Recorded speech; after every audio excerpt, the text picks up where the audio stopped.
कृष्णा राधे राधे। सभी माता बहनों को मासिक शिवरात्रि की बहुत बहुत शुभकामनाएं। भाद्रपद महीने में मासिक शिवरात्रि व्रत रखा जाएगा 1 सितंबर 2024 दिन रविवार को। तो आज सुनेंगे मासिक शिवरात्रि व्रत कथा। बोलो शंकर भगवान की जय। भगवान शिव कहते हैं कि मासिक शिवरात्रि व्रत की कथा का पाठ करने या सुनने से व्रत का पूर्ण फल मिलता है। मान्यता है कि इस दिन शिवरात्रि व्रत तथा पाठ करने से भक्तों को बहुत लाभ होता है और उनके जीवन में सुख समृद्धि का आगमन होता है। एक बार पार्वती ने भगवान शिव शंकर से पूछा, ऐसा कौन सा श्रेष्ठ तथा सरल व्रत पूजा है जिससे मृत्युलोक के प्राणी आपकी कृपा सहज ही प्राप्त कर लेते हैं। उत्तर में शिव जी ने पार्वती जी को शिवरात्रि के व्रत का विधान बताकर यह कथा सुनाई। शिव जी ने देवी पार्वती से कहा, हे देवी, एक गांव में एक शिकारी रहता था।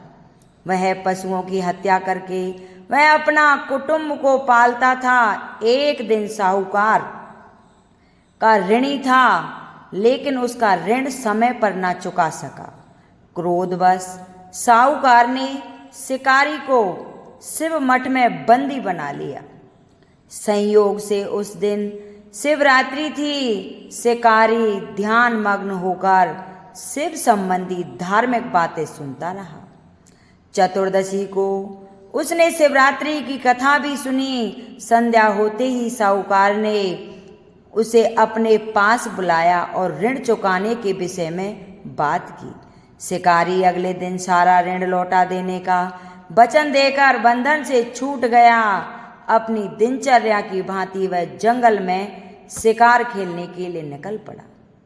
दिन भर बंदी गृह में रहने के कारण भूख प्यास से व्याकुल था। शिकार करने के लिए वह एक तालाब के किनारे बेल वृक्ष पर पड़ाव बनाने लगा।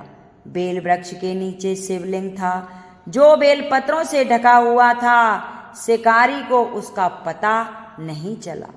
पड़ाव बनाते समय उसने जो टहनियां तोड़ी वे संयोग व शिवलिंग पर गिरी। इस प्रकार दिन भर भूखे प्यासे शिकारी का व्रत भी हो गया और शिवलिंग पर बेलपत्र भी चढ़ गए। एक पहर रात्रि बीत जाने पर एक गर्भणी हिरनी तालाब पर पानी पीने पहुंची। शिकारी ने धनुष पर तीर चढ़ाया। ज्यों ही प्रत्यंचा खींची, हिरनी बोली, मैं गर्भणी हूँ, शीघ्र ही प्रसव करूंगी। तुम एक साथ 2 जीवों की हत्या करोगे तो ठीक नहीं होगा। मैं अपने बच्चे को जन्म देकर शीघ्र ही तुम्हारे सामने प्रस्तुत हो जाऊंगी, तब तुम मुझे मार लेना। शिकारी ने प्रत्यंचा ढीली कर दी और हिरनी झाड़ियों में लुप्त हो गई। कुछ ही देर बाद एक और हिरनी उधर से निकली। शिकारी की प्रसन्नता का ठिकाना ना रहा। समीप आने पर उसने धनुष पर बाण चढ़ाया। तब उसे देख हिरनी ने विनम्रता पूर्वक निवेदन किया, हे पारधी, मैं थोड़ी देर पहले ही ऋतु से निवृत्त हुई हूँ। कामातुर बेहरनी हूँ, अपने प्रिय की खोज में भटक रही हूँ। मैं अपने पति से मिलकर शीघ्र ही तुम्हारे पास आ जाऊंगी। शिकारी ने उसे भी जाने दिया। 2 बार शिकार को खोकर उसका माथा ठनक गया। वह चिंता में पड़ गया कि रात्रि का आखिरी पहर बीत रहा था। तभी एक अन्य हिरनी अपने बच्चों के साथ उधर से निकली। शिकारी के लिए यह स्वर्णमय अवसर था। उसने धनुष पर तीर चढ़ाने में देर न लगाई। वह तीर छोड़ने ही वाला था कि हिरनी बोली, हे पारधी, मैं इन बच्चों को इनके पिता के हवाले करके लौट आऊंगी। इस समय मुझे मत मारो। शिकारी हंसा और बोला, सामने आए शिकार को छोड़ दूं? मैं ऐसा मूर्ख नहीं हूं। पहले ही 2 बार अपना शिकार खो चुका हूँ। मेरे बच्चे भी भूख प्यास से तड़प रहे हैं। उत्तर में हिरनी ने फिर कहा, जैसे तुम्हें अपने बच्चों की ममता सता रही है, ठीक वैसे ही मुझे भी, इसलिए सिर्फ बच्चों के नाम पर मैं थोड़ी देर के लिए जीवन दान मांग रही हूँ। हे पारधी, मेरा विश्वास कर, मैं इन्हें इनके पिता के पास छोड़कर तुरंत लौट आऊंगी। मैं ये प्रतिज्ञा करती हूँ। हिरनी का दीन स्वर सुनकर शिकारी को उस पर दया आ गई। उसने उसको भी जाने दिया। शिकार के आहार में बेलपत्र पर बैठा शिकारी बेलपत्र तोड़ तोड़ कर नीचे फेंक जा रहा था। पो फटने को हो, एक हष्ट पुष्ट हिरण उसी रास्ते पर आया। शिकारी ने सोच लिया कि इसका शिकार वह अवश्य ही करेगा। शिकारी की तनी प्रतिज्ञा देखकर हिरण विनीत स्वर में बोला, हे पारधी भाई, यदि तुमने मुझसे पूर्व आने वाली 3 हिरनियों तथा छोटे छोटे बच्चों को मार डाला है तो मुझे भी मारने में विलंब ना करो, ताकि उनके वियोग में मुझे एक क्षण भी दुख ना सहन करना पड़े। मैं उन हिरनियों का पति हूँ। यदि तुमने उन्हें जीवन दान दिया है तो मुझे भी दो।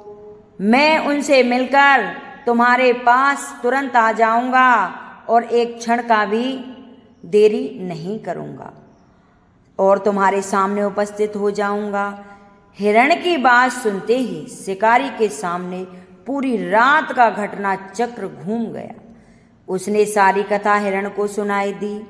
तब हिरण ने कहा, मेरी 3 पत्नियां जिस प्रकार प्रतिज्ञाबद्ध होकर यहाँ से गई हैं, मेरी मृत्यु से अपने धर्म का पालन नहीं कर पाएंगी। अतः जैसे तुमने उन्हें विश्वापात्र बनाकर छोड़ा है, वैसे ही मुझे भी जाने दो।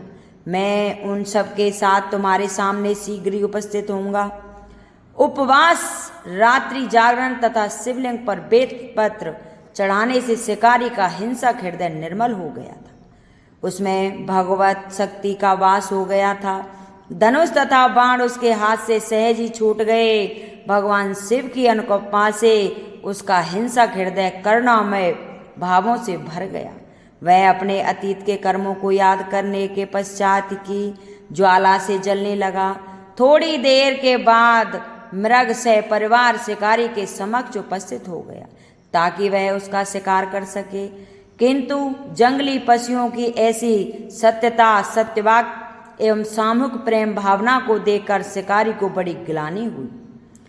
उसके नेत्रों से आंसुओं की झड़ी लग गई।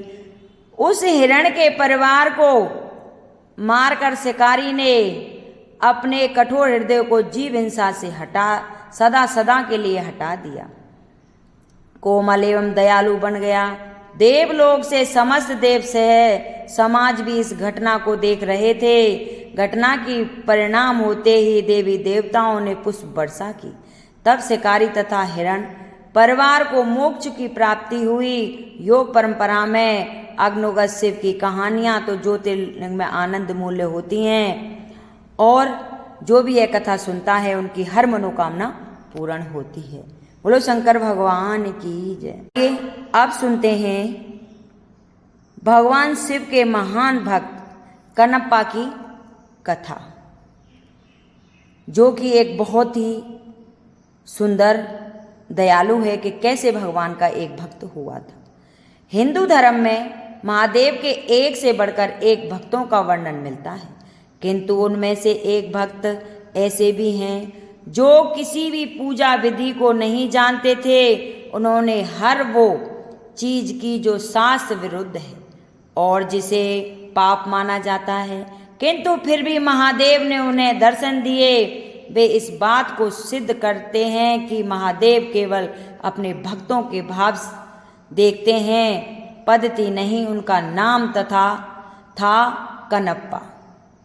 उनके जन्म के विषय में कई कथाएं प्रचलित हैं। मूल रूप से ये एक तमिल भील परिवार में जन्मे थे।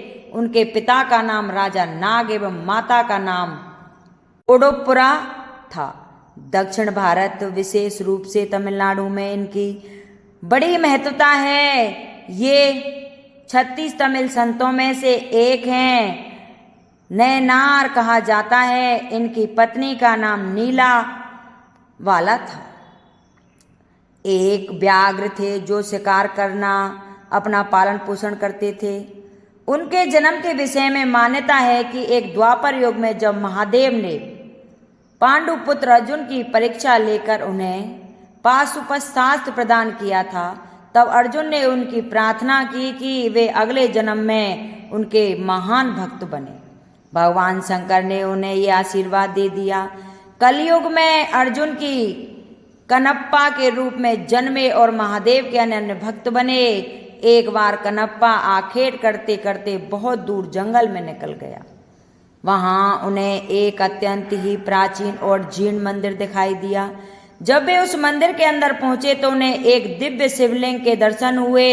उसके दर्शन से ही कनप्पा के मन में शिव भक्ति का संचार हो गया। उन्होंने तुरंत ही उस मंदिर को साफ किया। उनके मन में उस शिवलिंग की पूजा करने का विचार आया, पर उन्हें शिव पूजा के बारे में कुछ पता नहीं था।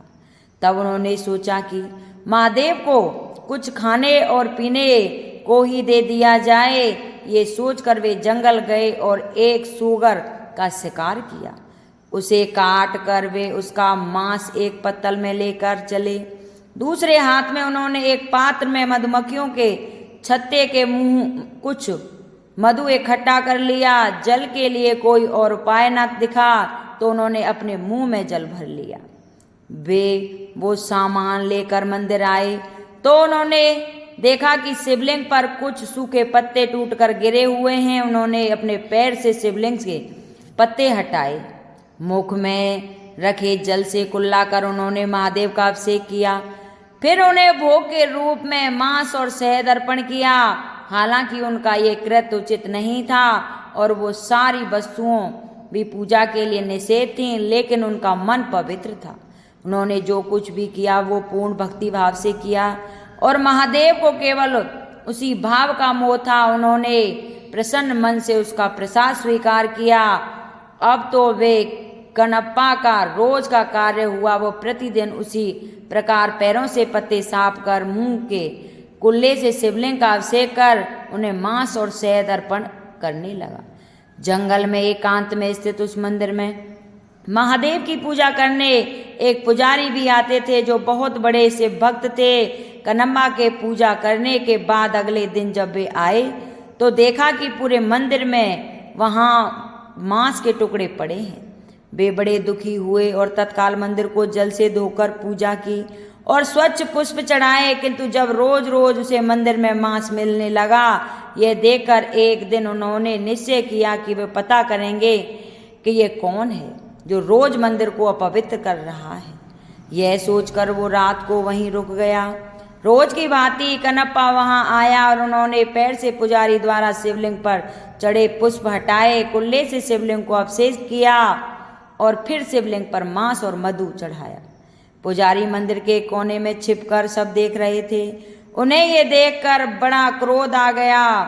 वे ये तो समझ गए कि कनप्पा ऐसा केवल भक्ति के कारण कर रहे थे, जानबूझकर नहीं, किंतु फिर भी उन्हें उसका कार्य बड़ा घृणित लगा। उसी समय उनके मन में विचार आया कि मैं इतने समय से शुद्ध चीजों से महादेव की पूजा करता हूँ, फिर भी मुझे दर्शन नहीं हुए। फिर भला इस घृणित पद्धति से पूजा करने वाले से भला महादेव कैसे प्रसन्न हो सकते हैं। वे पुजारी भी महादेव के भक्त थे, इसलिए अपने भक्त का अभिमान भंग करने के लिए उन्होंने अर्थात शिव जी ने एक लीला रची। कनप्पा ने देखा कि अचानक शिवलिंग के एक आंख से रक्त बहने लगा है। अपने आराध्य की ऐसी दशा देखकर वो अत्यंत दुखी हुआ। उसने पास पड़ी जड़ी बूटियों को शिवलिंग के नेत्र पर लगाया, किंतु रक्त का बहना नहीं रुका।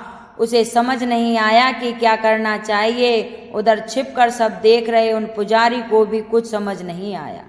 उसे लगा कि अवश्य ही कनप्पा के इस कृत्य से महादेव प्रसन्न हो गए हैं और उनके नेत्र से रक्त बह रहा है। उधर कनप्पा मारे दुख के रोने लगा।